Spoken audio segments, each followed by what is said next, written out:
This exercise I call the bent over single arm high pull.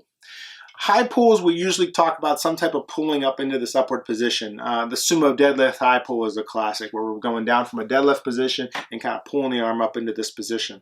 The problem with a high pull is if done well, it's okay, but it really tends to put the shoulder in a position of impingement. This here is called the Hawkins-Kennedy impingement test, and you can see how easily that represents a high pulling position. So I do think there's still value to working on a pull in this position, right? That's how we start a lawnmower or a pull, any kind of pull chain motor. That's kind of the position that we end up in, and there's certainly times where we're going to pull that way, but that sumo deadlift high pull just never sits well with me because it is so closely resemblant of that Hawkins-Kennedy impingement test position. So if you got a perfectly healthy shoulder, it's fine, but if something's going on in there, it tends to irritate.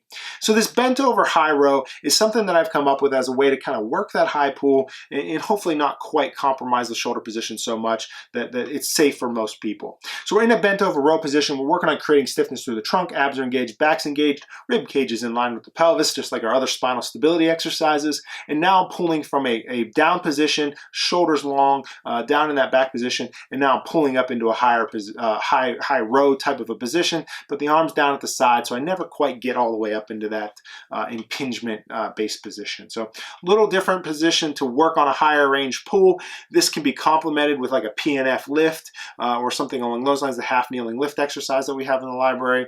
So there's ways to work on that range of motion to build strength in that position without maybe quite so much risk. Okay, if you're having any questions with this, let us know. Certainly we don't want that to be pinchy in the shoulder.